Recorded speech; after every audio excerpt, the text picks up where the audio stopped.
So some of you might have seen me in the latest launch video for the December team. For those of you who don't know who I am, I'm Tommy Wilkinson and I'm a mountain biker who rides with one arm. Since the launch video, I've had quite a lot of messages through Instagram, through Facebook, telling me how stupid I am to ride with one arm. Now, for those of you who know the situation, that is quite amusing, but for those of you who don't, and especially the guy who sent me a message saying that he wished I would fall off because it was such a stupid idea. Obviously he didn't know, but my arm is paralysed. So it's been like this for 6 years now. I had a crash 6 years ago, riding some downhill. I hit a tree and I destroyed something called the brachial plexus, which is a plexus of nerves, 5 nerves that power your arm and your deltoid and your pec and your lat. So about 15 muscles in total. And I ripped them all out of my spinal cord. So what I'm going to do today is go through the modifications I've had to make to my bike that allow me to continue to ride with one arm and give a little bit of detail about what they are, what they do, and what generally riding with one arm on a mountain bike is like. Okay, let's get into it.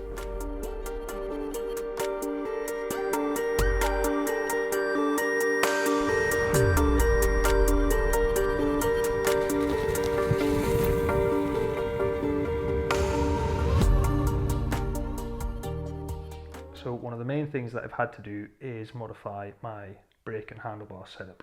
So you can see that just here, which I have 2 Avid guides, one on top of the other. That is my front brake on the top and that is my back brake on the bottom.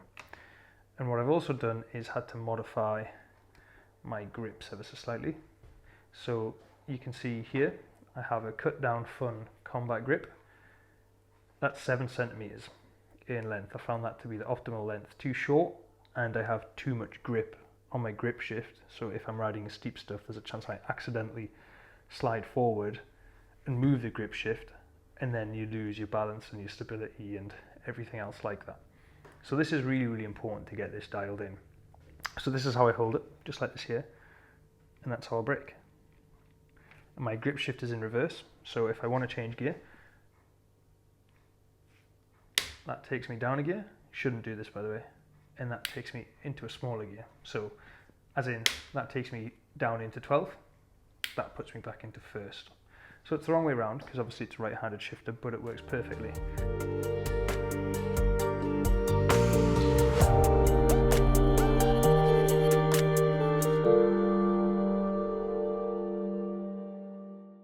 So one of the other main things that I've had to do is get a dropper on there, which is really important because saddle height and everything and access is really important for one-handed riding. So underneath there I have a fun up-down dropper, which you can see. So everything is actually, as you can see there, everything is super easy to work. I can move my dropper, put my back brake, my front brake, and I can change gear all in one go. So it's quite simple really on how to do that.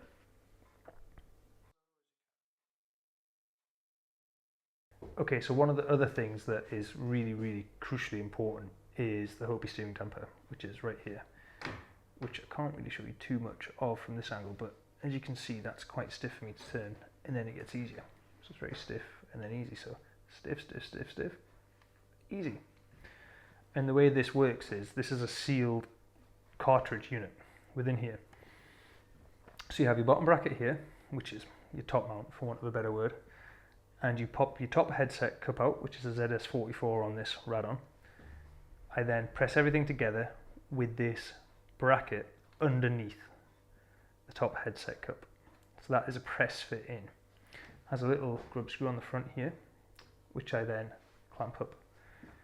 This releases and it pulls out. So there's no star-fangled nut in the fork, that just isn't there. And the way this works is this cartridge goes in, there's a nut on the bottom which I tighten up and that has some wedges. They look a little bit like paws out of a Hope hub and they expand.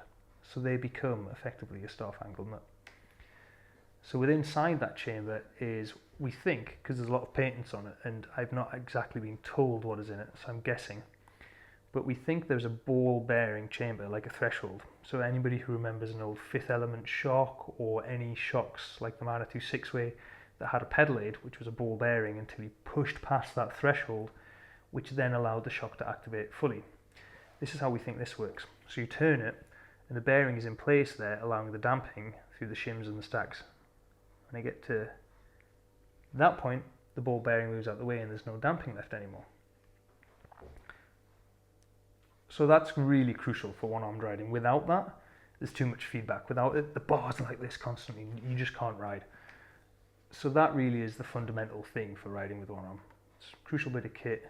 I have the damping wound on. You can adjust it. So you can see I've screwed it pretty tight there. So that's taking the damping off. Same way compression damping works. Probably the same way as low speed compression damping works, I would say, on this. Well, it's trying to do everything. And you screw it right back up. And there we go.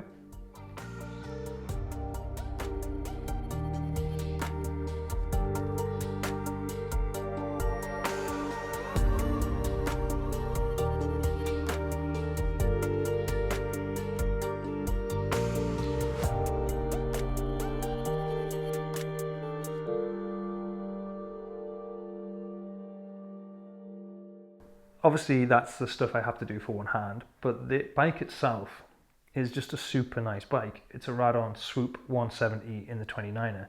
I've never had a 29er before, and somebody recommended it to me for one arm just to give me a little bit better rollover on the bumps, and generally just to keep it going and make things a little bit easier. So within that, I had to get a really nice wheel set, which was compliant and gave me a bit more damping. A carbon wheel set with riding with one arm is, for me, it's a non-starter. I can't go there. So I'm super lucky to be sponsored by Industry 9 this year, and everybody's heard of them, or if you haven't, you should have, and you should check them out. They're a big-ish brand, but they're a very boutique product. It's super high quality, and it has 690 points of engagement on the rear hubs. Now, only Onyx can get close to that. No one else can get near it. What that basically means is that it's pretty much instantaneous. 0.3 degrees is what they're saying, engagement. So if you're a downhill racer and you bog down in a corner and you just need that little bit of drive, enduro particularly, you know, all those little moments are going to add up when you're racing. It's going to make a big difference. So that's the new Hydro Hub, which I've got. And one of the other bonuses to it is that it sounds like this. So if you just have a little bit look into here, you can see the quality on it, and you can see that I've gone for, yeah, I did it. I went for red and silver spokes. The Trail 270 rim is a 27mm wide rim. It's recommended for trail use, so if you were going to race enduro on it, particularly continental enduro, I think UK enduro, places like Innerleithen, the Golfy, further south, Hopton, Ludlow, those places, you're going to be fine. If you're going to go to Fort William, I would recommend going for the Enduro 305, where it's going to be rocky and hard ground and the rim's going to take a bit of impact. But for me, a 27mm rim in a 29er, light, compliant, is absolutely perfect for what I need. And just for one more. Beautiful, isn't it? I could stand here all day and do this. I'll stop now.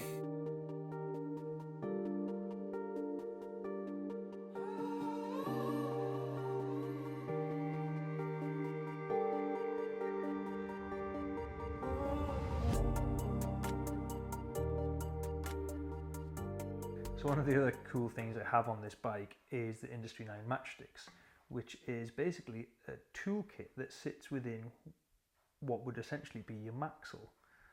So you replace your RockShox Maxell, your Fox QR15 with this thing from Industry 9.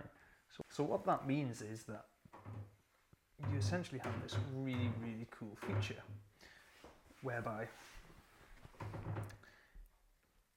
you have a toolkit within your axle. Now, some people would be concerned about the weight of this and how that works, but as you can see, that's really cool. So within there's hex sets. So one's for SRAM brake lever, 3mm Allen key, 4mm Allen key, torque splits for your brake rotors, anything that is really going to be a pain if you're on the trail and you just need to get home. That then slides back into there, press it in, do it up on the other side. Again, remember I'm doing this with one arm, and off you go.